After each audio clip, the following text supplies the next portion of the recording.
No.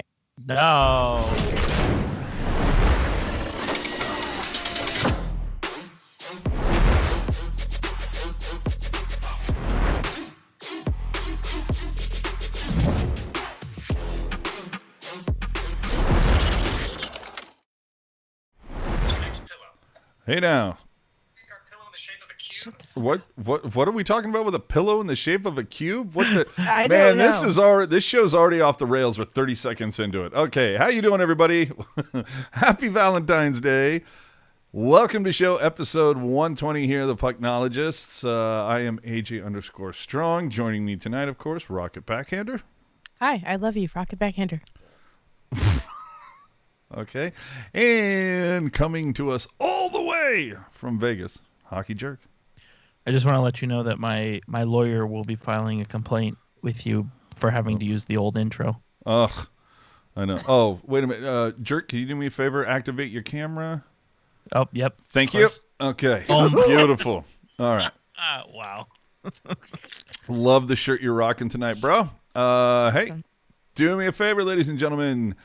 Follow us on the social media, Twitter, Instagram, Facebook, Reddit, all those fun places. We can be found at Tealtown USA. And don't forget, if you ever miss a show, want to hear it again, find it on your favorite podcast platform, on YouTube, and always at tealtownusa.com. There you go.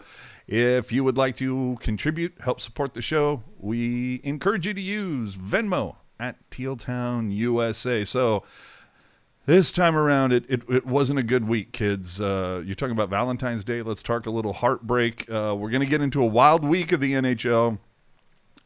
Those ugly gold helmets and a hat trick of comments that Jerk is going to love. But first, let's talk about the games the Sharks played this week. Starting off with games versus LA. Game 1 is a 4-3 shootout win for the Sharks. Martin Jones gets the start. Cal Peterson with his first ever start versus San Jose. I would have gone with Dubnyk for a couple straight. But Boughner used the whole, hey, Jones plays well versus LA. I mean, you know, Doobie's played better than Jones so far, but points, screw him. Who needs them? With this game, Marleau did pass Jaromir Jagr for third on the game's played list. That's usually the point when Jerk goes, who cares? Timo Meier scores a minute 20 in from a beautiful backhand pass from Ryan Donato. Donato continuing to be a solid pickup. And with 2.5 left, Knyzhov would get his first NHL point, feeding Marleau, who would then feed Couture for a tap-in. In the second period, though, things kind of changed a little bit as Kopitar would take advantage of a breakout. Some bad coverage from Brent Burns and would go 5-hole on a goal that Jones needs to have. Sharks take 3 penalties in the second, including a hella dudes. Doughty would fire a slapper. Dustin Brown would clean up the rebound. It's not looking good. In the third, Shimmick got lost, and Dustin Brown would get his second of the game. But with 45 seconds left, Evander Kane would clean up in the crease, and we go off to overtime. This ended up being the third straight game for the Sharks going to overtime. And despite outshooting LA 6-1, we end up going to a shootout. Couture would be the only one to score as Jones would throw up another perfect shootout. This kid has not allowed a shootout goal since game 1 of the season. If only he could play 60 minutes like that. Because right now, Jones on that game threw up an .889, somehow pulled out a win. I don't know, Rocket. Can you get too jazzed about not being able to put away a team that was worst in the division coming into this one? No, that's exactly what my point was going to be. It was like, oh, great points. Shouldn't be that excited because it really wasn't. It wasn't nearly as clean cut as it should have been if they were clearly the better team. So it was definitely doom and gloom going forward after that. Ugh. I mean, Jerk, you just kind of like, well, they got to win. Yeah, I mean, on one hand, you know, the general philosophy is you don't crap on a win, but at the same time, if you're looking at who the Sharks played and honestly how the game started, it shouldn't have even got that far. Like the the LA Kings, they're beneath the Sharks in the standings. At least they were at the time that this game started. Yeah, And were. on paper, which is not the ideal way to look at things, but on paper, the Kings have a worse roster, Jesus, than the Sharks. So, I mean, the game's not played on paper, but it shouldn't have been as close as it was, and there shouldn't have been those stretches of times where the Sharks looked like they were, a minor league team. Lost. Yeah. Well, and if that wasn't as bad, they followed up with a 6-2 loss to LA. Martin Jones getting a consecutive start after it's reported that Devin Dubnyk has a lower body injury, whatever that means. John Leonard is recalled, slots in for Rudolph Balcers. The Sharks give up 3 straight goals from Kopitar, Grundstrom, and Wagner coming straight out the box, and we're off to the races. Now, Hertl would get one back before the end of the period, but yikes! In the second, after going 1 for 30 on their power play chances, the Sharks finally score a damn power play goal and get out of the second period with a positive goal differential. This is shocking to some people, especially me. Ends up being Hertl again. EK65 would finally pick up a point, put him at 4, yet only one of them can be considered a primary assist. In the third, Anderson Dolan would score after EK65 would flub the puck behind his own net. Boom, now it's 4-2. Evander Kane takes a dumb slashing penalty. The Kings make it 5-2. This is an oddly officiated game, by the way. I mean, Hedeken was bitching about it for a lot of the game.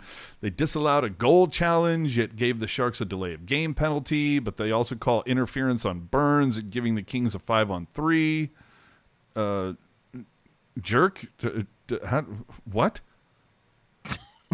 Well, my thoughts exactly. I mean, for starters, okay, Burns takes a penalty, and it by the rule of the law, that is a penalty. But generally, when you're on the delayed penalty, if the other team scores, your penalty it's wiped off because it was ostensibly a power play goal. Yet for some reason, the Kings got a goal and a power play out of it, which maybe it's just a mistake, whatever. But then you have the goal challenged, or maybe it wasn't challenged, or there's still no ruling on whether or not the act of challenging was disallowed, or the challenge itself was disallowed. There's still no clarity on that one. So the fact that there was an amazing amount of explanation or lack I thereof, right? Yeah, I actually remember I had my TV on mute at that point, and I'm watching him, and I'm like, what is he saying? He was there for like a minute. Anyway, Carter would score on a one-timer, make it 6-2 with 1:03 left on the power play. Yikes. Okay, fine. Then after a mid-period TV timeout, Bob Boughner would finally decide to put in Alexei Melnichuk. The poor bastard managed to stop 5 of 5. Okay, that's good, I suppose. My man. My man. But let's just say that Boughner might kind of be... Oh no! I don't know. At the end of his rope with Martin Jones at this point. Let's listen in. I thought we were probably the team that had some better scoring chances in the first period. Their guy made some saves, our guy didn't, and now you're down 3-0. I mean, we got back to 3-2. There's no execution on the breakaway, on the breakout, and now it's 4-2. And then you start trying to play outside the system and trying to catch up and take some penalties, and obviously the rest is history. Now, as you can hear, Bob Boughner is just, I mean, when he sits there and goes, their guy made saves, our guy didn't. Bus, meet Martin. Martin, meet Bus. Yeah. Am I wrong? No, you're not. No, you're not you're wrong. not And wrong. I think it's I don't even know how to call it. I mean, I feel like before, with Jones and then also with Erik Karlsson, which we'll obviously get into later on, it's always been like, yeah, okay, they let us down, but, they're professionals. They're really good. They've made their money for a reason. We got to let them figure it out. That's kind of been the the mantra prior, and then Boughner coming around and like you said, AJ, basically saying, well, our guy didn't make saves, and I believe he even called out Jones even more specifically after that as well. So it almost seems to me like we're getting to a point where, yes, these players, Jones and Karlsson specifically, they're good players and they've made money for a reason, but like I wouldn't be surprised if they're, riding the pine at some point, just because eventually you got to make it doesn't matter if you're Nikolai Kanizhov or if you're Erik Karlsson or anybody in between. Like if you're not bringing your share to the table, like you deserve to have an example made out of you. I'm saying it. And you talked about Boughner, talking about a little bit more about Jones. Let's hear it.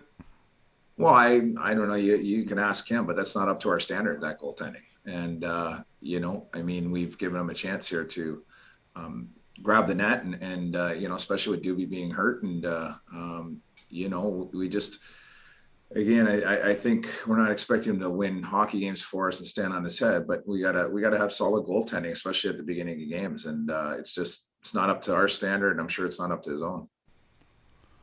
I mean, there's Boughner saying the goaltending, it's not up to our standards. He just looks dejected more than anything. It's just it's third straight year of this. Like, you can call one year an anomaly, like, oh, it's just everything was just bad all around. I mean, Rock, we heard about last year was even Martin Jones saying, when it got bad, everybody kind of went to their own little spots. What's the excuse now? There is no excuse now. Personally, man, I have my suspicions about that young man, but I feel he is definitely past his prime. He really should be put through the meat grinder with a little bit of spice and vinegar, and turned into ground chuck so he can be sold off rather quickly. Otherwise, he's just going to sit on the shelf and expire. Yeah, I honestly think like the only reason why he's not sitting out more than he is because Dubnyk was injured. I think as long as Dubnyk can stay healthy, he'll probably be the Sharks' #1 throughout the rest of the season. You're not wrong. Or maybe Melnichuk. Let's see. Let's go to our last comment from Bob Boughner. I thought he handled himself well. He didn't get a lot of action there on the last 9 minutes, but that was a combination of trying to obviously get Jonesy some rest and the game being out of reach by then, and the kid getting his first action. He's a goalie that we have a lot of high hopes for in the future. So it's good to see him get in, and sort of sucks under the circumstances. But, I was thinking of putting him in after the third goal, and, in retrospect, maybe I should have, but, I went in between periods and I challenged Jonesy to be better. And I thought he answered the bell a little bit in the second period, but again, I think the game's out of reach by that point in time. Even though we made it 3-2, we still couldn't solve the problem that was going on. I mean, when the coach sits there and goes, yeah, in retrospect, I should have put Melnichuk in after the third goal. Yikes. Now, if that wasn't bad enough, friend of the show, Kevin Kurz, I loves me some athletic Kevin Kurz. CSN Kevin Kurz was a Pollyanna, no. Kevin Kurz from The Athletic is dropping truth bombs. He said after this game, it's entirely possible that Jones, in the midst of his third consecutive poor season, is only 1 or 2 ineffective starts away from becoming the highest paid player on the Barracuda. I mean, wow. It says it's a low bar, but this season's Sharks youngsters look much better than the mostly useless group they had last season. I mean, calling them useless. Now, remember, we're talking about guys that the Sharks talked up a lot about. Chekovic, Shemalevsky, you're tanking. I mean, holy crap. And what's funny is Kurz is saying the mostly useless group they had last season. A lot of those same names are still on this team. I'm just saying. When you consider the shaky goaltending, the lack of depth scoring and the absence of a true game-breaking player as Erik Karlsson's decline continues, it all adds up to a below-average club or maybe worse. I mean, Jerk, is he wrong? No, he's not at all wrong. And, I was definitely, going into the season, I was definitely beating that drum as like, well, okay, everybody has kind of played below average, below their standards last year. I think, going back to being average, I don't think that's a ridiculous expectation. And I still stand by my decision to advocate for that position. But I mean, some of the guys, and we've certainly talked about it. I've talked about it in other circles as well, where it's like, Timo Meier is the guy who's supposed to like rip 40 goals. And it's like, you can't really do that when you're taking, muffin shots from the blue line. And, I mean, we've spent lengths of time talking about Erik Karlsson. I think LeBanc has looked good, but he's not, I don't think, where he wants to be necessarily. So it's just, I think there are some guys like Couture, like Hurdle, like Burns, who have gone back to that average level. But I think there are some guys as well who it's kind of just like, we liked it down here. We want to stay down here. So I don't know. We'll see. I mean, Yikes. That's the weird thing about the shortened season and only playing in division is it's somehow still early and looking critical at the same time. Yikes. From Sharks Fan 27, thank you so much for your super chat donations. With the goaltending situation now, do you believe the Sharks should have kept Dell? No. No. Nah. But thank you for the money. Thank you so much for your donation. We're going to say, I think we all agree that no. Wasn't going to be enough of a difference. Let's move on to the last game. Finally, the Sharks get to play at home. And what happened? And then what happened? What happened was a 3-1 loss. Martin Jones, of course, getting a start again because Dubnyk is injured. Curtis Gabriel would make his Sharks debut. Balcers would slot in. Noah Gregor sliding out this time. On the Vegas side of it, no Shea Theodore, no Braden McNabb, no Thomas Nosek for Vegas, but they hardly needed it. Marchessault would open the scoring in the first period after Kane gets called for holding Pacioretty. A lot of brain fart neutral zone turnovers throughout this period. In the second, and this is the part that really pisses me off, Marchessault would hit Šimik in the head against the glass. Immediately follow that up, cross-check, right into the side, right in the abdomen. And Šimik is off to the dressing room. Not only did either of those plays get a call, there was zero response from the Sharks. No one went after Marchessault, despite the fact that if you go back and look at the tape, he was waiting. He was sitting there, head on a swivel going, okay, who's going to come after me? I'm this little 5'9" guy on skates. Nobody came. Let me finish. Okay, go ahead. They lose Šimik for the remainder of the game. The Sharks managed one shot on goal through the first 12 minutes of the second. Hurdle would get but one back at the end, marking. I'd have to go back and look at the stats for the team all time. Can't be very often that one player scored both the very first goal of their first away game and then scores the first goal in their first home game, but Hurdle pulled it off. So you're talking about Šimik and Marchessault. Yeah, well, it's definitely worth being outraged about just because you don't like to see anybody get injured like that. But are we at all surprised this happened, considering how much of a rat that Marchessault is? I mean, I'm not surprised by that. I'm shocked. I'm shocked, sort of, that there was zero response from the Sharks. Yeah, I'm not, because, like I said, Marchessault, he's a rat. He's pulled this many times, and we could get into it, but we would be here for an hour. Where, that this guy he's gonna pull some shit, and there was this whole thing. Oh well, we're starting Gabriel, and make no mistake, Curtis Gabriel, great guy, great player, awesome person. But, okay, he's going into the lineup, and it's like, all right, we're not really screwing around here. We're not going to let, from Boughner's perspective, it's like we're not going to be pushed around here. And the Sharks were pushed around. Like the best that happened was, he was yapping with Ryan Reeves a little bit, which is great. I mean, I love someone who can run their mouth as much as the next person, but it's like if I was on the ice and Marchessault took my guy out like that, oh, I'm over there in a second. Exactly. You know what I mean?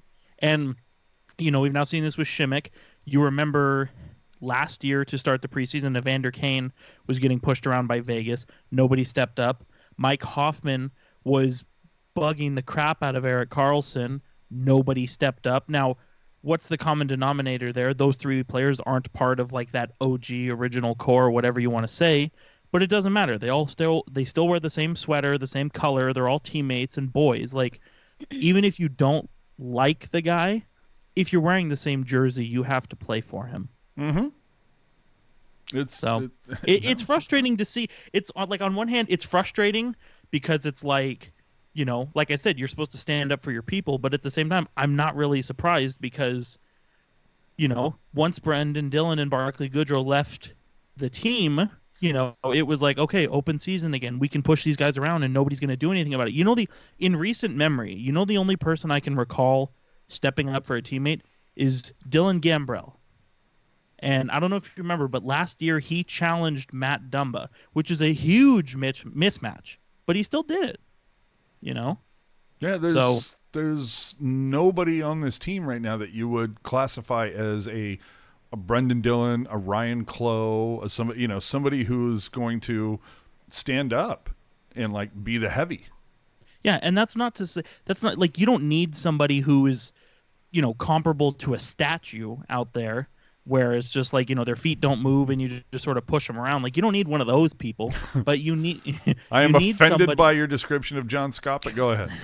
But what I mean is you need somebody like, and like you mentioned Ryan Clough and Brendan Dillon and Barclay Goodrow, where it's like, yeah, okay, like those guys, if they had to, if they had to have words with you, they could, but they were going to beat you on the score sheet, or they were going to beat you in the defensive zone as well. Exactly. It's not a one-dimensional thing. Well, it didn't get much better in the third period. The Sharks didn't generate much. Plus, the Sharks at this point, of course, only have 5 defensemen, with Šimik being out. And then EK65 would end up missing the final 11.5 of the game. 11.5, kind of ironic. The Sharks go 0 for 3 on the power play and end up giving up 3 power play goals. Not good. And what happens afterwards? That's right. More truth bombs from our buddy Kevin Kurz, who says defenseman Erik Karlsson did not skate for the final 11.5 minutes of the third period in the Sharks 3-1 loss to Vegas on Saturday. Was it a benching for Karlsson's pillow soft play on the penalty kill? No one would have been surprised if Karlsson's absence might have been punishment from a demanding coach Bob Boughner, considering the $11.5 million defenseman's lackluster and lackadaisical play through the first month of the season. On Saturday, Karlsson was on the ice for all 3 of Vegas's power play markers and happened to be the closest Sharks player to each of the Golden Knight goal scorers too. Well, and I just wanted to say really quick, as we say, 2 things can be true. You're saying, is Karlsson hurt or is he benched? And we've seen in the past where Karlsson will play even if he is hurt. So the fact that he didn't, I kind of think that proves your point in a way. Yeah, a little bit. But Rock, at this point, are you tired of the Vegas Golden Knights living rent-free in Evander Kane's head? No, I don't think. What I'm tired of is this goon mentality. I think is spreading. I feel like the Vegas Knights are trying to sort of fashion themselves. They're going to find their identity, and they're just trying to be the 2020s version of the Philadelphia Flyers in their Broad Street Bullies era. They just all. I mean, like. I was watching this game, and I'm still watching this game again. It's like the 3rd time I've watched this game. And they're all just a bunch of assholes. I mean, like, every 90 seconds I'm screaming, why's it got to be White Cloud? Like, this is a terrible fucking team. This is like the Bad News Bears. You know what's funny, though, is that if you go back to the playoffs that Vegas played in, White Cloud was the scapegoat. That guy made a lot of bad plays at the wrong he still times. does. Now Yeah, he's well, just, cat scratch fever. He took the penalty that cost them the series against, I believe, Dallas. Oh, So- so I Yeah, guess Vegas fans everywhere are going, why's it got to be White Cloud then, huh? Yeah, I guess Oh. so. Fuck that guy. Well, look, it comes down to if you're Peter DeBoer and Steve Spott, what's your level of like, fuck you at the end of this game? Like sitting there going, hey, first time back to SAP, like maybe I wasn't the problem, bitches. Was I the easy scapegoat? Because look, haven't coached this team in over a year and you still got the same problems. If I'm PDB, dude, I'm mic dropping out of that. Yeah, I take my 2 points and I get back on my bicycle and I'm out of there. Your bicycle. I want to ride my bicycle. Look, okay, final notes after these 3 games. Look, over 3 games, the Sharks still couldn't find a win in regulation. There was so much talk of Jones needing to be better 5-on-5, and then the Sharks cough up 6 power play goals in their last 2 games. Chief was good 5-on-5. It was just a penalty kill that went out the window. Now, this was the home opener for the Sharks, right? If you're Martin Jones and Erik Karlsson, how happy are you that there weren't fans in the building? Because, opening night, there's on ice projection, lots of pomp and circumstance, but they introduced the entire team, even if you're not playing, just everybody on the roster and the coach. And in fact, Doug Wilson would probably be happy that they don't say, and general manager Doug Wilson, because right now, I'm telling you, I think there would have been a fair amount of boos when Martin Jones and Erik Karlsson's names were called. It's a good thing that the food and beverage staff there takes your bottle cap away. Ooh, yowza. And that there's netting on both ends, right? Oof. Look, I mean, a lot of people are calling right now for Doug Wilson's firing. And, it's understandable when you look at these horrific contracts, but I'm always going to have 2 questions when you do it. Who do you hire to replace him? And how does whoever replaces him, how are they not handcuffed by the contracts that Doug Wilson has doled out over the last 5 years? I mean, we can sit there and say, fire Wilson, fire Boughner, trade Jones, EK, and Vlasic. I mean, the hot takery bakery is fully open. I get that.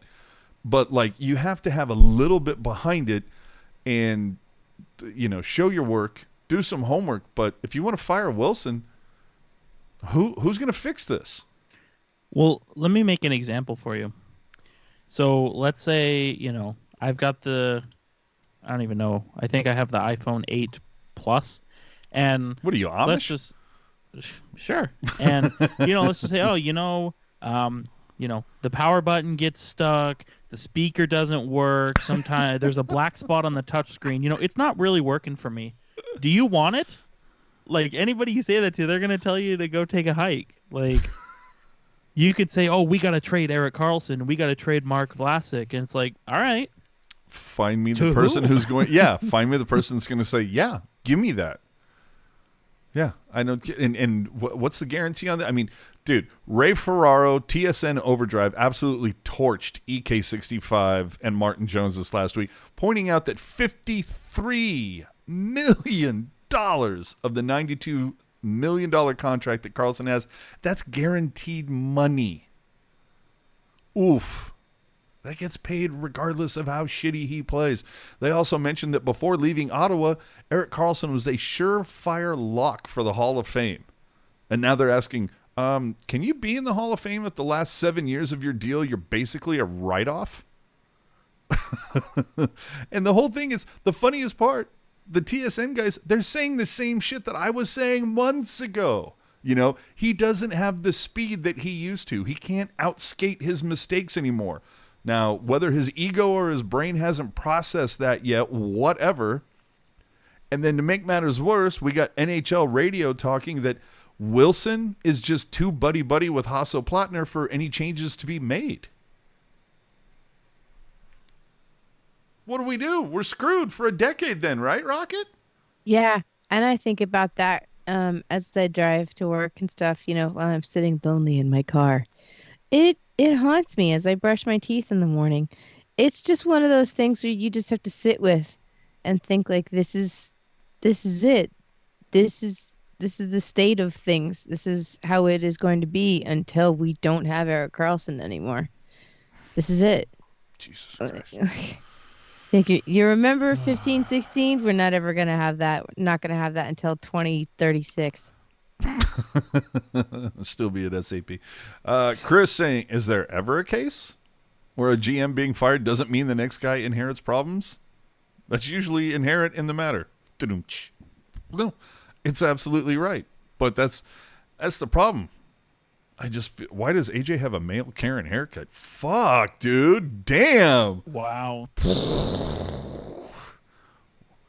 Wow. Well, that came out of nowhere. Wow. It was Satan. What do you expect? I know, dude. Can we get God in on the fucking Jesus? Anyway. What is a male Karen? Would that be an Aaron? Oh, damn. I think it might be. Shit. Oh, wow. Oh, I'm screwed. All right. You're going to have to call an ambulance. The ambulance. Look, the Sharks are back in the basement in the Western Division. They sit 28th in the NHL in goal differential. I mean, we're 13 games in, kids. Tomorrow against Anaheim will mark the quarter pole. And between now and the halfway point, the Sharks are going to play 15 games. 2 of them are going to be Colorado. 3 of them are going to be Arizona. 3 are going to be Anaheim. 5 are going to be against St. Louis. 5 are going to be against Vegas. For those of you not paying attention to the standings, those 4 teams are currently the top 4 in the division by way of points. The Sharks have played 13 games. You want to guess how many of those the Sharks have allowed 3 or more goals? 11. It's not good.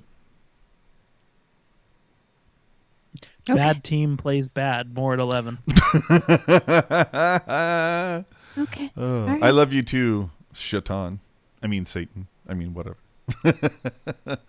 Let's just finish off a few more stats here. Look, over the 13 games, the power play 7 for 4. They're 15%. The penalty kill is 77. Now, if you listen to Drew Remenda, he says when you average up those, if they exceed 100, you're going to win more often than you don't. These numbers are not over 100, people, when you add them up.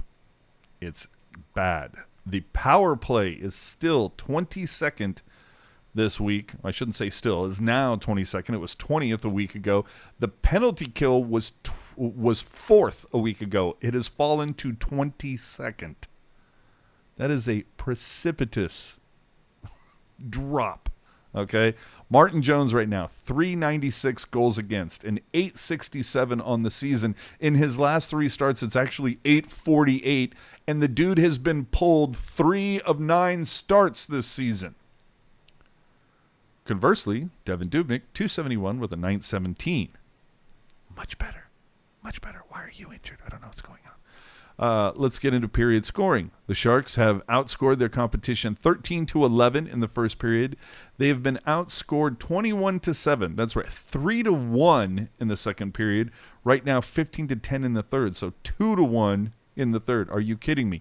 The Sharks are 5-7-1 right now. Would you like to know what they were after 13 games last season? 4-8-1. So they're 1 game better. So for all of you who harped on Jerk and said, Jerk never said that they were going to make the playoffs. He just said they would be better than last season, and right now they are 1 game better. Hey, you know what? I'm just saying, would you rather break both of your arms or just one arm? They don't ask how, they ask how many. Now, the best part, here's what I wrote December of 2019 on tealtownusa.com, #shameless plug. After 38 games played, the San Jose Sharks are at the bottom of the Western Conference. The team looks uninterested despite a coaching change, while the power play has scored only twice in their last 42 opportunities. Parse those numbers down to a compacted season. I bet you they're almost identical. I'm just saying. Who's hot, who's not? Okay, Devin Dubnyk, you're hot because you didn't play this week. So, you couldn't get any worse. But right now, Jerk, is he a trade piece? I mean, the trade deadline is going to be here before you know it. And right now, this team does not have a lot. Look, the Sharks are not making the playoffs, all right? You need to move some pieces. What do you mean? Let's face reality. Devin Dubnyk could be potentially a decent trade piece. If that's the thing is, values are weird at the trade deadline. You know, somebody may look at Devin Dubnyk and say, well, yeah, you know, he's a backup goalie. We'll give you a fourth for him. But what if that team's starter gets injured? Then all of a sudden you're in a pinch. Mm-hmm. So it is unfortunate because I think if Dubnyk was not a pending unrestricted free agent, like let's say he had another year or two, I almost wonder if the Sharks found a way to throw Martin Jones overboard and keep Dubnyk. But that's not the hand that we were dealt. So yes, I would say so. Dubnyk ultimately will probably get moved at the deadline, assuming things stay on the course they are, which there's no reason to think they won't.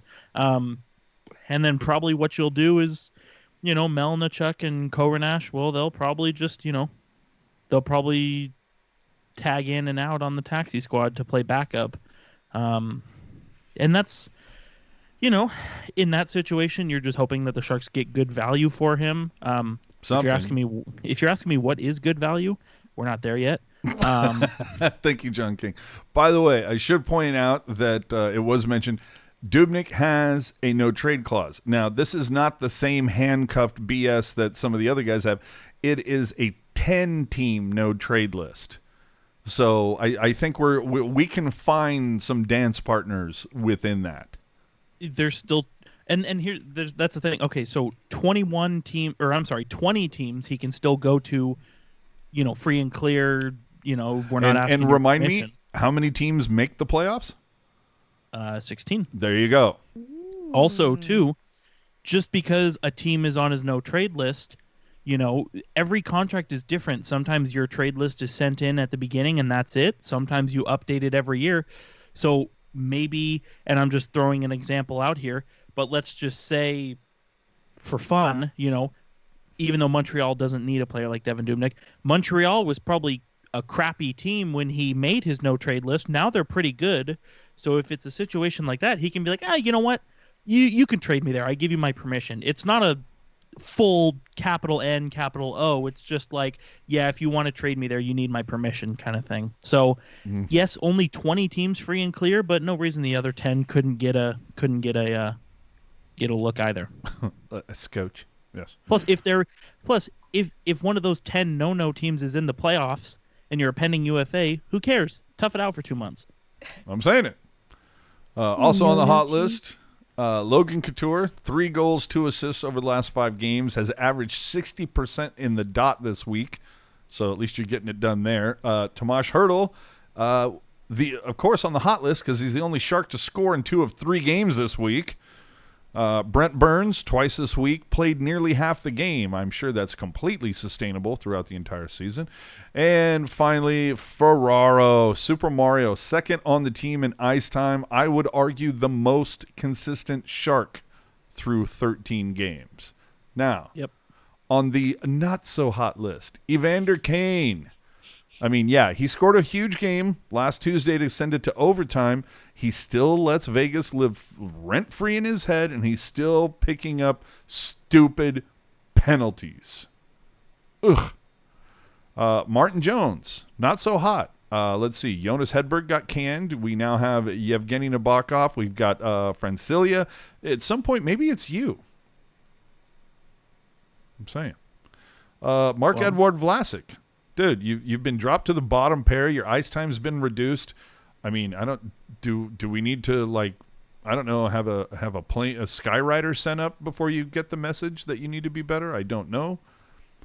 And finally, EK65, dude. In fact, let's get into how's your Pavelski? The weekly comparison that we've been doing. This has been fantastic.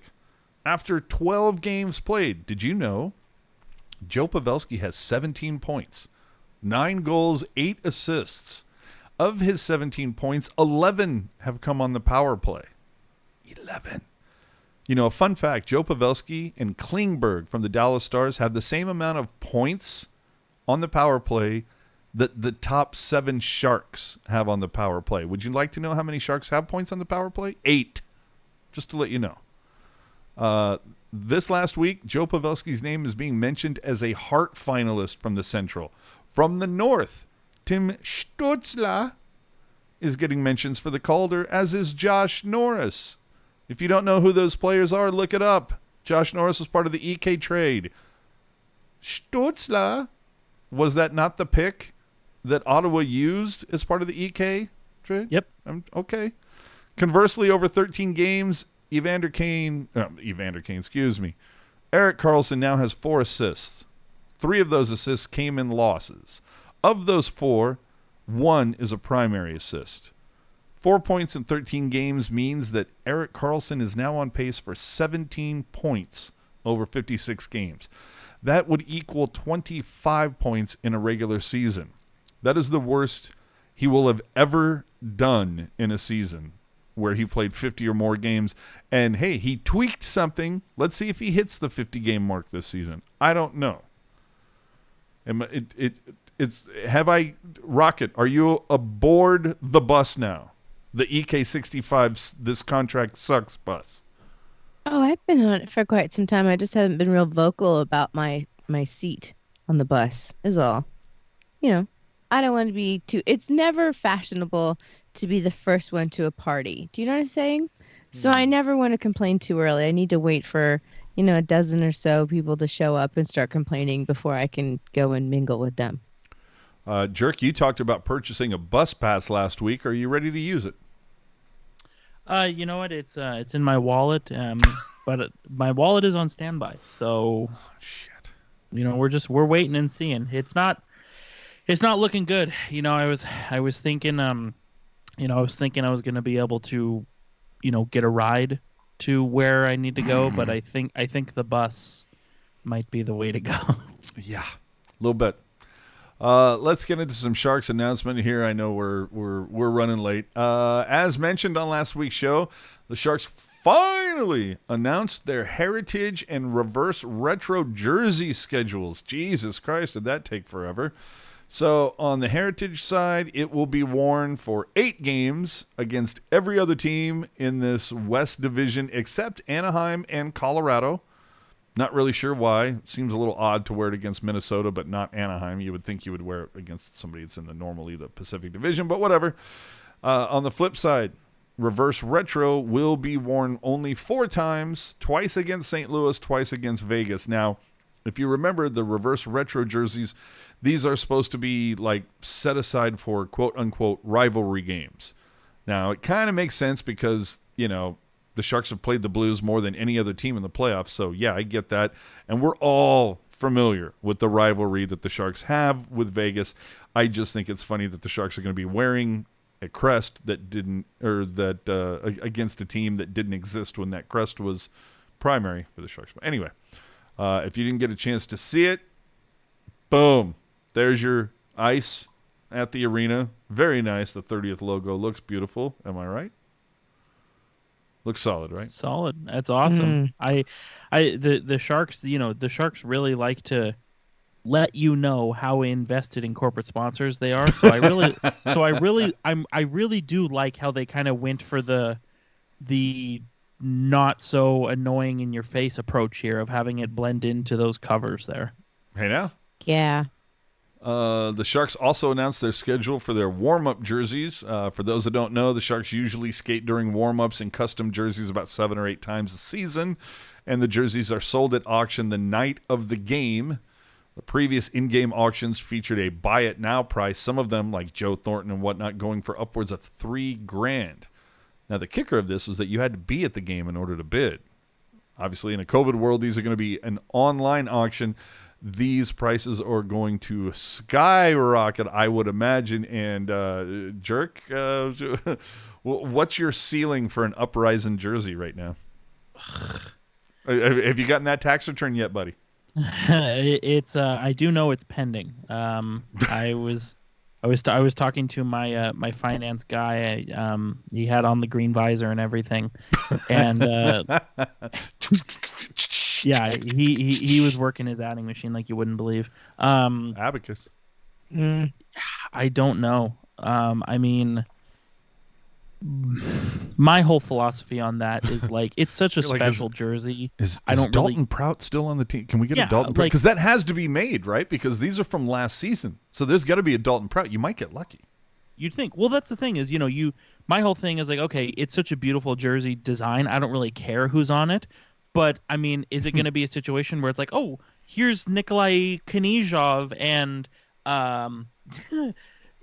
Stefan Nason, 950, please. Like, if that's the case, then we're not going to be having it. I mean, I don't know if I can squeak out of there for under 750. I think I'd be okay, but I think that's wishful thinking. Wow. But here's the thing, though, is that if those jerseys are from a year ago, so there could very well be a Dalton Prout amongst the bunch. Do you think that they created some extras so they have like Chmelevski or who else? Donato?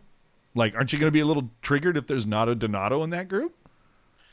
I'm just Maybe, saying. but Yeah, maybe. I've already decided Donato is going on my reverse retro, so I can live with it. Oh, okay. There you go. You heard it here first. Well, and speaking of which, the Sharks did put up game-worn stealth jerseys. They threw those up for sale on Friday. They were gone in 5 minutes, with the exception of Kevin LeBanc, which lasted about 20. But anyway, poor bastard. We still love you. We still love you. Except for when... We don't. Well, I was going to say, how many times have you heard Rocket's voice in your head saying, Kevin LeBanc, stay out of the box for stupid shit. All right. La penalty. La penalty. Let's go. So around the NHL, some guy named Joe Thornton is returning to the Maple Leafs lineup tomorrow after missing 10 games. Team just happens to be at the top of the division. So, Okay. yeah. We talked about it. It's been 5 years. You should know that I'm purposely jaded against any former Shark.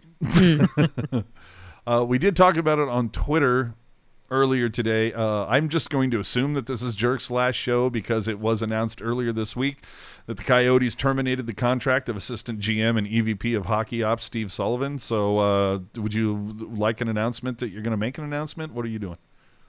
Or did it just not come away? I can't get into it right now. I said NDP. Okay. Yeah.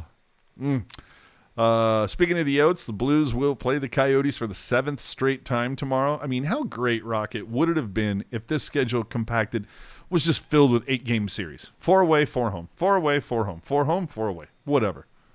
I think it would be, God, it would be an entirely different approach to how hockey is coached. Because it becomes a chess match, not necessarily a sprint.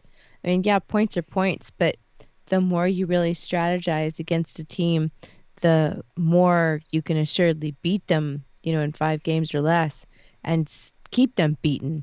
So I think that it definitely would be a new edge to the game because it would change up the psychology of it without actually changing any of the rules.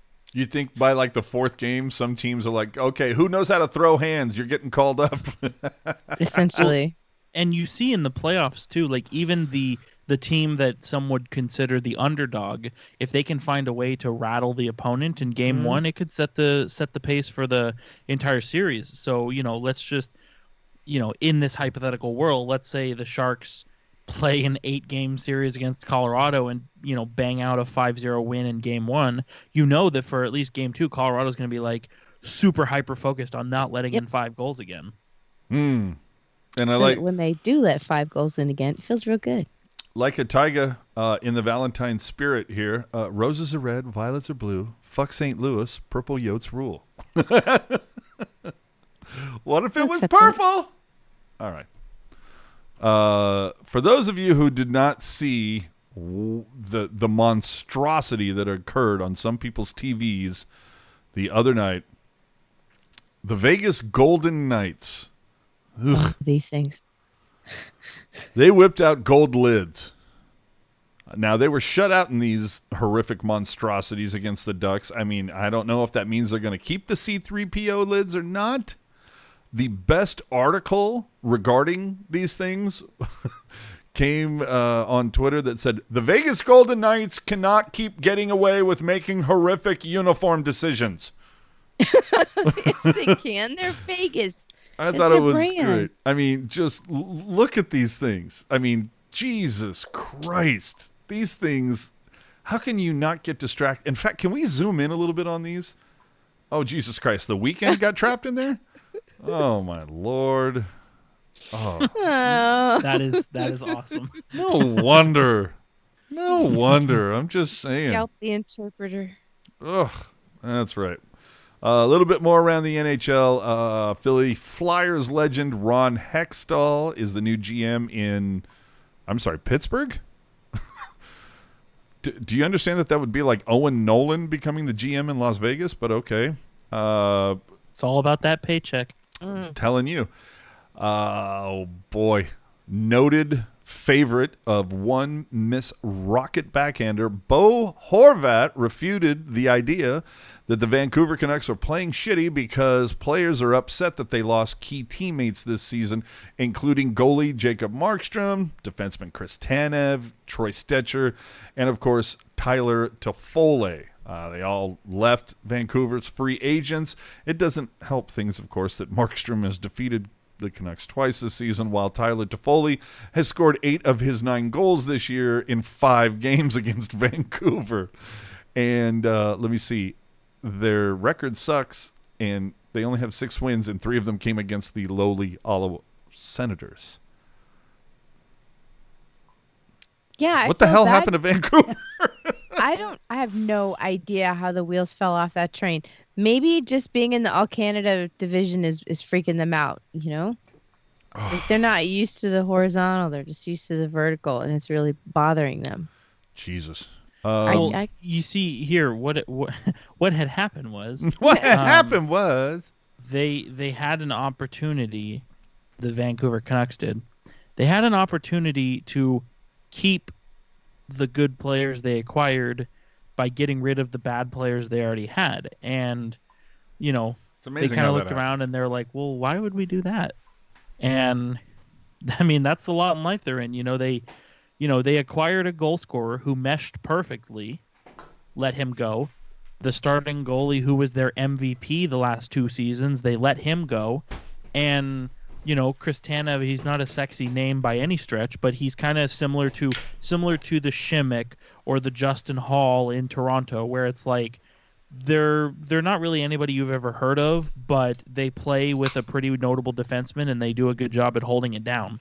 And so it's just like I get it. Like, you got to navigate the salary cap, but especially in the case of Jacob Markstrom, players who are that valuable to you, valuable enough to be your MVP, you kind of just have to give them whatever they want. That's what happens when you play in Ottawa. No? Everybody? Okay. Moving on. In a game between the Rangers and the Bruins last week, for some reason, Boston goalie Tuukka Rask decided he was done. And with just under a minute left in a 2-2 game, he started skating toward the bench until everybody on the bench said, "Get the fuck back in there. What are you doing?" I have never seen a goaltender more nonchalantly skate back. He obviously thought they were down by 1 instead of being tied. Go look for that clip on YouTube because it is hysterical.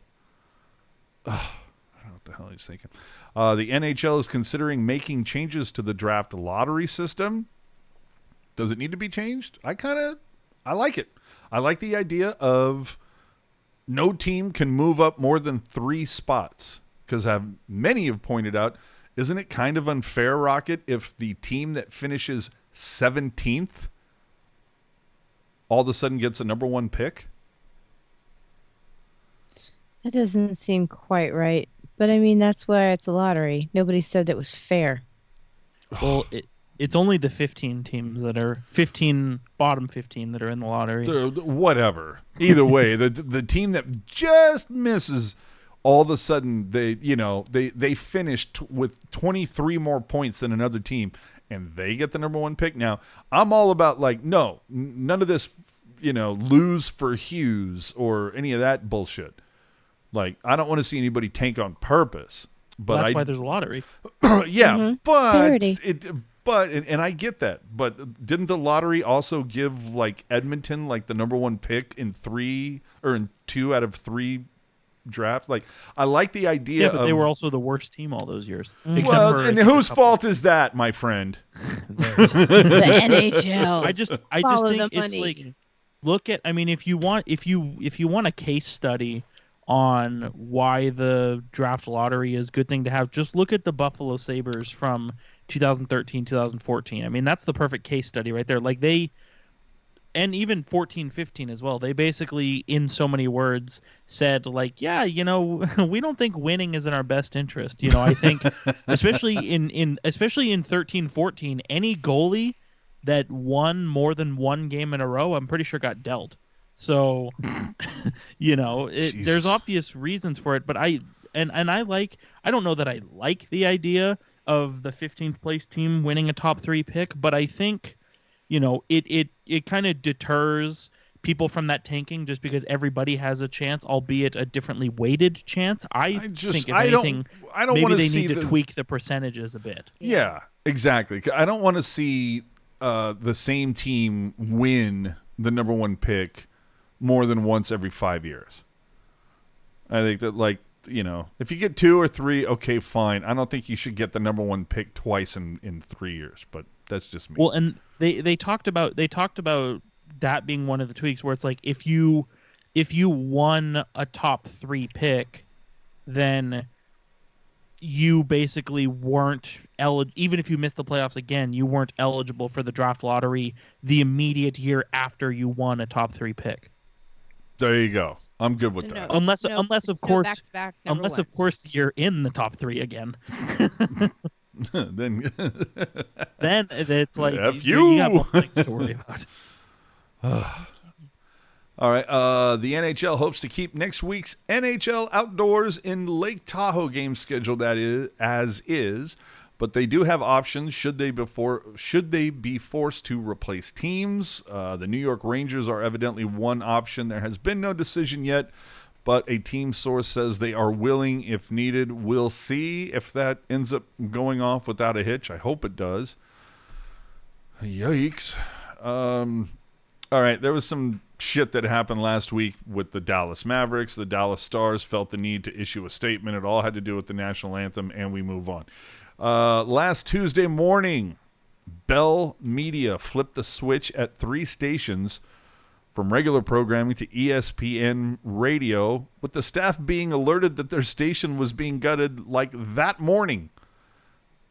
Vancouver, Winnipeg, and Hamilton were the stations that were really impacted.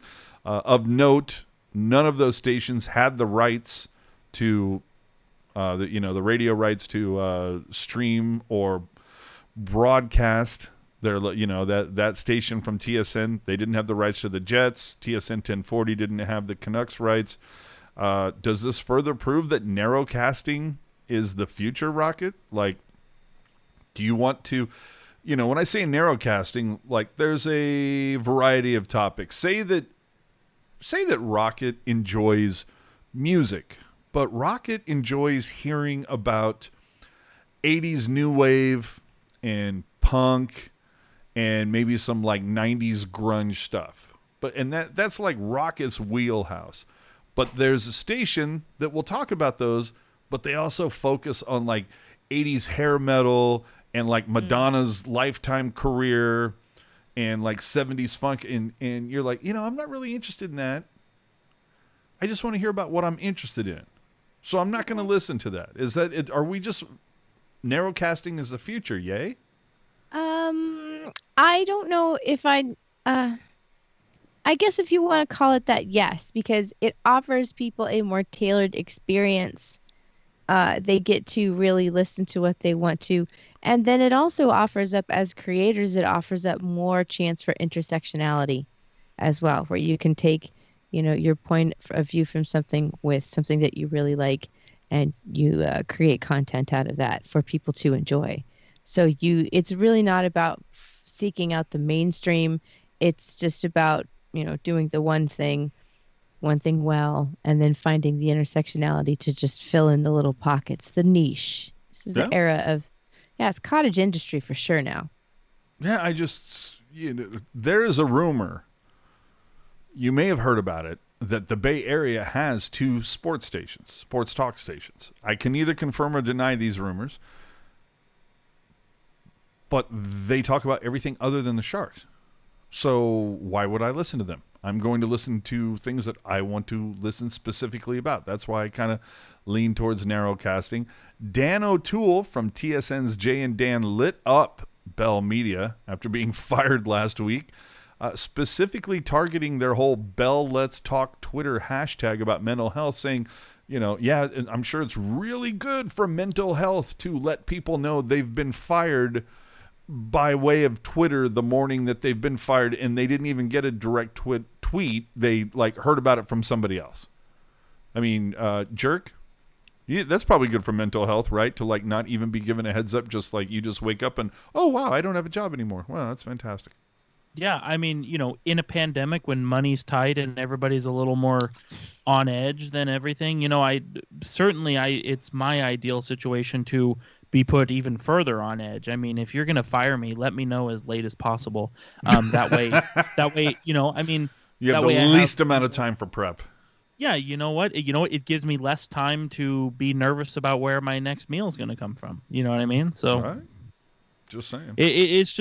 It's ridiculous, and I mean, I don't think, I like to think that wasn't Bell Media's plan, is to, let people know they've been fired by virtue of a, non-personal press release. But it happened the way that it happened. And, somebody at Bell Media needs to, they need to eat a shit sandwich is what they need to do, honestly. Ew. Yeah. I mean, it's just like I said, if, what if we're, if we're wrapping up the show and it's like, oh, you know what? Landy, we're so sorry. And no, that's not going to happen. You know what I mean? It's just, you just don't, regardless of what it is, you don't, if you're going to fire somebody, fire them one-on-one. Don't do it through impersonal press release. Dude, I almost feel like Bell Media was just kind of you know what? Fanatics gets a bad rap. Let's fix that. We're going to make them look better by doing this. But anyway. Did these people who were let go, for all we know, some of these people, maybe they're doing their work from home. What if they're getting ready to fire up the computer that day for work, and then they realize they've been fired? Are they even allowed back into the office to collect their shit? That's what I'm saying, dude. They were given 30 minutes. They said they were given 30 minutes before security measures would be implemented, so they suggest they get a move on. Well, I mean, I'll tell you, look, I was a big TSN 1040 guy. It all began with the playoffs between the Canucks and the Bruins back in 2011, and got to the friend Matt Baker. He used to do the nighttime show, but Sakaris and Price, that was just throughout the 2011 playoffs. Those guys were just appointment radio. So I'm really hoping those guys find a new spot really quickly, because the solid guys to listen to. Well, and as much as Bell Media has kind of shot themselves in the foot this last week, on the opposite note, for those who don't know, I mean, nobody will come out and publicly say it, but between TSN and Sportsnet in Canada, I mean, it's a competition, for who can provide better coverage, better hockey coverage. And so I can't recall the analyst who made the point to bring it up, but there was a Sportsnet analyst who actually said, look, in this situation, it's not a competition. We're all colleagues. And Randy Hahn. Yeah, Randy Hahn retweeted it. Yeah, in this case, it's not a competition. There are colleagues, there are friends, and we hope they can get back on track. And I think right there, solid move by that guy's part, but also, I think that just goes to show you the stark contrast in the culture around losing your job between the two companies. You're right. Finally, before we finish it off, we have one more hockey team in San Jose to talk about. Ooh, Barracuda!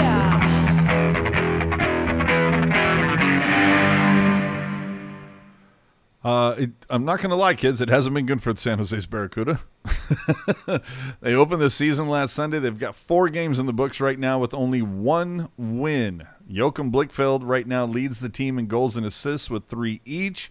But to find out more about them, you can check out our latest installment of In the Reef with Kevin Lacey and Nick Nolenberger that ran last Thursday, so just a couple days ago. Go check that out if you want to find out what is going on with the Barracuda, but it would be nice to see them turn things on just a scotch. Just a scotch! And, oh crap. All right, I'm going to throw it to the chat here because I love Chris and he likes to stir the pot, so let's see what Chris has to say. I don't say this much because you'll get angry replies, but I haven't been down with Bell Let's Talk for years since my Canadian co-workers let me know what an evil fucking company they are. So there you go. And now we all know. Yeah, and if you're going to say anything, that's Chris. I'm just saying, Chris knows this shit. So it's time to wrap this show up. Again, we have to apologize to our affiliates that we ran long, but that's the way it is. Final thoughts, which, of course, is no longer the final thoughts segment. It's the, hey, let's look at social media and find out what comments were being said. Jerk. Oh, I love you. So let's get down to our comments of the week. I mean, fuck it. I was going to say, call it play of the week. I heard that there was a triple header. Yeah, triple header, hat trick, if you will. So one of my favorite comments this week was, hey, the team store site is down. Why is the team store's site down? I've had no luck finding an answer. Well, that's clearly because you don't follow Teal Town USA, and I don't know, look at the website, which told you like 3 weeks ago after an interview with Doug Bentz that the site was shutting down and that everything was moving over to SJ Team Shop. It should also be said that first post was posted onto the San Jose Sharks subreddit, which is also where your article was posted. Yeah. So, I've had no luck finding an answer. Then you know what? You're not fucking looking hard enough is what I'm saying. Fair. Anyway. That's fair. Yeah. Then coming from Facebook, hey, we got a 52-game season and already have 34 postponed games. So how do we make these games up? Jerk, have fun. Well, first of all, it's a 56-game season, not a 52-game season. Well, you got their numbers. Yeah. Secondly, every team plays 56 games. It's not 56 games total. So if it was a 56-game total season, I believe I crunched the numbers. I think every team would play 1.5 games. I don't know about you. That's not very good for determining playoff positioning. And okay, 34 postponed games. That's 100% correct. But again, when you break it down, I think the leader in postponed games might be, I can't recall which team, but I think they've only had 4 games postponed. So again, it's not ideal, but it's easy to make up. But, also to kind of wrap it up. So let's just say, for argument's sake, okay, let's say it's a 52-game season for whatever reason. Sure. And the Sharks have already had 34 games postponed. Well, we haven't reached game 34 yet. So how is that possible? You can't postpone a game that hasn't happened. Again, like that's saying like, oh damn, Alex Pietrangelo got COVID. How are we gonna play Vegas on April 7th? And it's like, I don't know.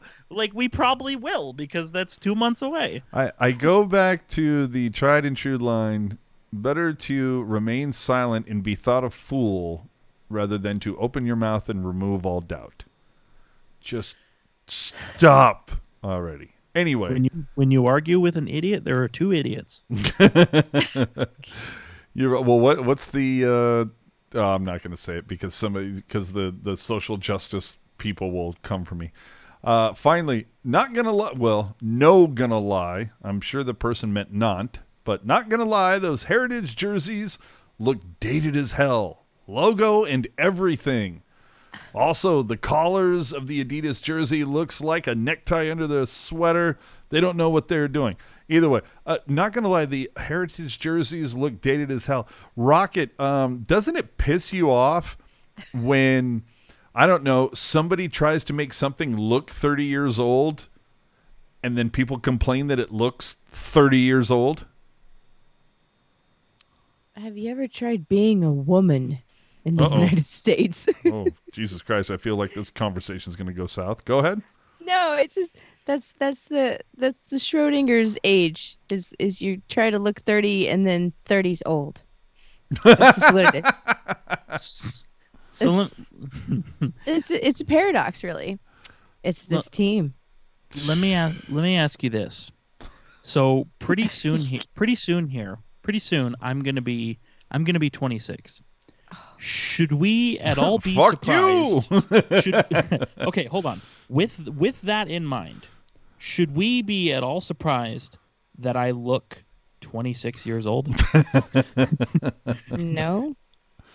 There you go. It's just oh my god. Those jerseys look, those heritage jerseys look dated as hell.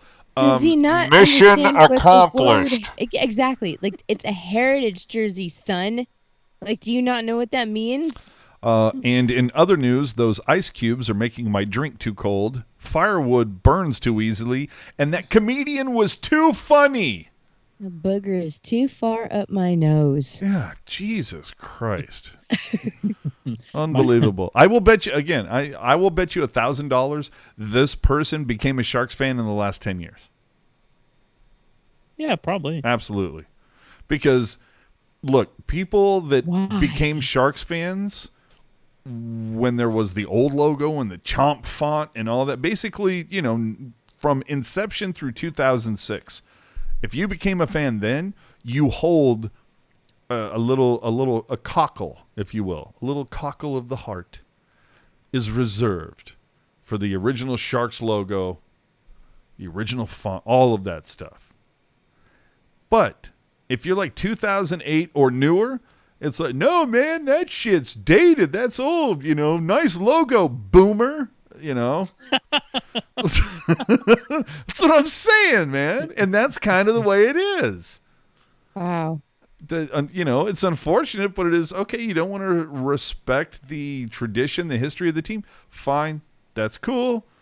But all it does is say that, okay, so you're a newer fan. I get you. No problem. It doesn't mean you need to talk shit about the ones that have been here since day one.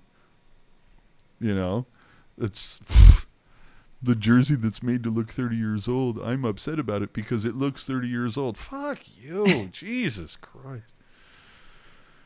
All right. Get off my lawn. Yeah, I know. All right. I feel like my time here is over. Okay. Look, recently we talked to Dylan Gambrell. We talked to Drew Remenda, Ted Ramey on the Sharks Audio Network. Of course, Brody Brazil, Jonathan Becker. We've got a new In the Reef with Kevin Lacey. We've got the article. But what I'm saying is there's a lot of stuff that we're putting up there, whether it's on Teal Town USA or the Teal Town USA YouTube channel. So go check those things out when you get the chance. We'd certainly appreciate it. Again, the Super Chat option is always open when we're doing our live shows, but we do prefer if you use Venmo instead to support the show, so you can find us on Venmo at Teal Town USA.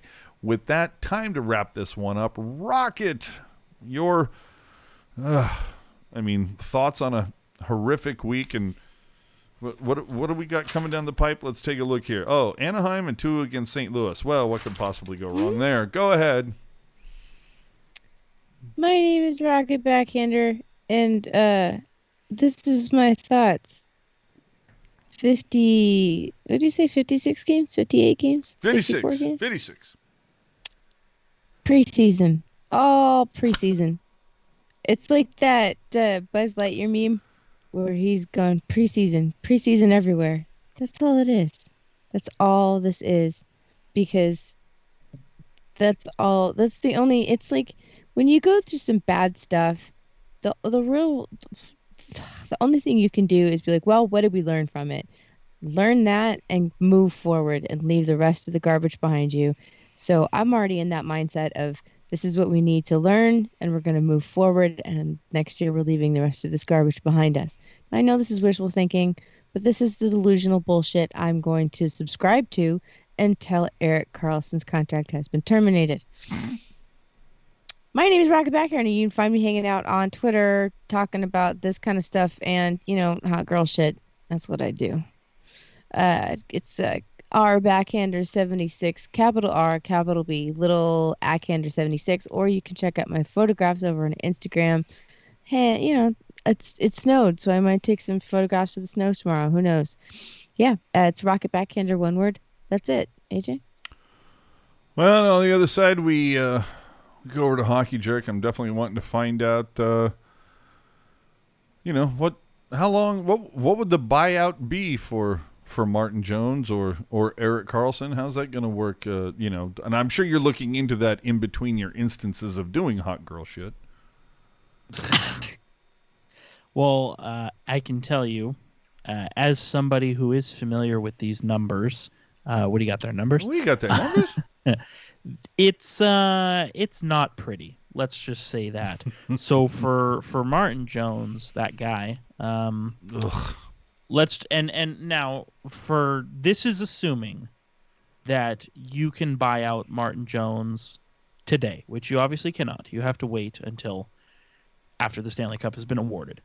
But you are looking at, so right now we have Martin Jones on the books, the old book there, for 3 more years after this year. Jesus Christ. 3? I thought it was only 2. 3 more years after this year. Oh my God. So if you're buying him out, it now becomes 6 years after this year. Mm-hmm. However, you're looking at cap hits of 1.9, 2.4, 2.9, and then 3 years of 1.6. Now, I'm not Kill me now. I mean, honestly, like, buyouts are not ideal, but honestly, like, I feel like that's kind of stomachable. Honestly, Yeah. I do. I feel like the Sharks could stomach that. You move a little money here and there. Maybe Vlasic or Burns, one of those guys gets plucked from somebody. I mean, you can make it work. It's not ideal, but you can make it work. Sign Alexi to like a 4-year bridge deal. Erik Karlsson, that's a nightmare. So there are 6 years left after this year. So you would be looking at 12 years after this year on a buyout. So at the point that Hockey Jerk is hockey grandpa, but go ahead. Yeah, and in that case, you're having cap hits of 7.8, 11.3, 2.8, 3.3, 9.3, 11.8, and then 6 years of 1.8 million. That's not ideal. I'll be living in one of those apartment complexes of seniors 55 and older by the time the Sharks stop paying Erik Karlsson, if that happens. Oh, we're both going to be in assisted living. Oh my God. I might be in hospice care by that point. Yeah, no kidding. Yeah. I'm going to be in an iron lung. And again, like I said, again, I don't know that I want it to get to this point, but let's say it did. Like, I think a Martin Jones buyout, I think you can stomach that. I really think you can. I mean, the worst you're going to see, again, assuming this happens, the worst you're going to see is those 2 years where you've got a 2.4 million cap hit and a 2.9 million cap hit. But if I can share a secret with you, that's better than 5.75. All right. Fine. Fair. Where do they find you on social media, buddy? Well, where do they find me? Wherever I'm at. No government names. No government names. Hockey_jerk on Twitter. And I'm sorry to let everybody down, but this is not my last podcast. I'm never leaving. Are you trying to say you didn't get the job with Arizona? Yeah, well, shit happens. You're still pining for the Buffalo Sabres one, right? Well, no, I mean, that one didn't work. Pittsburgh didn't work. Arizona didn't work twice. But it's okay. I tried to be Montreal's head coach. That didn't work, but we'll get there. Seattle. There's always hope. Yeah. Yeah, they don't have a coach yet. It's always a new team in the mix. I'm AJ_Strong on the social media. Do me a favor. Don't bother me. just don't. I don't need any more shit. Look, I said it earlier, man. This schedule, just whatever. Forget it. It's over. It's over, Johnny. It's over. I have no hope for this team for the rest of the season. I don't think they come close to seeing a playoff spot. I'm not even going to put only if, Arizona and Minnesota shit the bed about. No, I'm not. But no, the Sharks are not making the playoffs. They're just not. It's going to be the second season in a row that they miss. It will be the third in 7 seasons that they miss. And when you look at these contracts, does that mean that next season is going to be better? No, I don't think it is. Doesn't mean it's going to be worse either, though. That's true. I still don't think they make the playoffs. If everything stays kind of like where it is right now, I don't think they make the playoffs in a year either. When they move back to their normal division. And it's like, okay, but Colorado's gone and St. Louis is gone. They were so... Bitch, have you seen Edmonton? Like, Calgary. Calgary? I mean, dude. So, look... Seattle as well. Yeah, Seattle. If they pull the fucking Vegas out of their ass, hello. Well, and you know what? The Yotes aren't going to be in the division anymore, so we can't beat up on them anymore. I'm sorry, who? The Yotes. You mean your Yotes? Yeah. I feel like you're pronouncing that incorrectly. My Yotes. I told you I was taking a break. Yeah. Oh, okay. We were on a break. Okay, Ross. Look, things are not good, and this all comes down to the fact that the deals for Erik Karlsson, Evander Kane to a lesser extent, the Erik Karlsson deal is going to go down as the worst deal of all time in Sharks history. There you go. You want to call me a hater? Fine. I don't give a shit. Yeah. You gotta pull a me. You gotta say please at me. Yeah, please go ahead at me. People have been adding me. Here's the funny part of it is that there are a few people on social media who I have vivid memories of saying, "Oh, the Erik Karlsson deal. Oh my God, you sign that every day and twice on Sunday, and it's just an amazing deal. It's the best thing that the Sharks have ever done." And these people have said fucking jack shit over the last 8 months. Have silence, crickets. You bring it up to them and you're like, oh, hold on, wait a minute. Weren't you the one talking about, like, you do this, and twice on Sunday? And they're like, I don't know what you're talking about. Mm-hmm. The hell out of here. Like, if you're going to have the take, stand by it. Dude, Rocket will tell you from the jump. How long was I just like, oh my God, Brendan Dillon, you're giving me a headache, man. Dude, I don't like you. You play shitty defense. You're not in the right position. You're slow, blah, blah, blah. Years. Yes. And then he had the transition, and he brought me around. And then I'm like, oh, my God, Dilly. Yes, you figured it out. I love you. I have a gamer jersey from you in my closet. Loves me some Brendan Dillon. Turned me around. Can Erik Karlsson pull this off? Good luck. No. Good luck, you diva. I'm just saying. So, with that, we thank you so much for watching. We wish you all a happy Valentine's Day. This is episode 120 in the books. We go live every Sunday at 7 o'clock Pacific, 10 Eastern. Always talking about the Sharks, talking some NHL, and sometimes we get into, I don't know, something a little interesting. But I'm going to leave you with The Weeknd in a golden helmet. I think that's what I need to do. The Weeknd trapped in a gold helmet. I don't know. It creeps me out. I got to be honest with you. Whoever did that Photoshop, you have my respect. You have my respect. So with that, thanks very much for joining us. We'll see you guys next Sunday. Don't forget, After Dark takes place after every single Sharks game. So be sure to tune in and hit the subscribe button. Let us know you're there. See you next week for episode 121.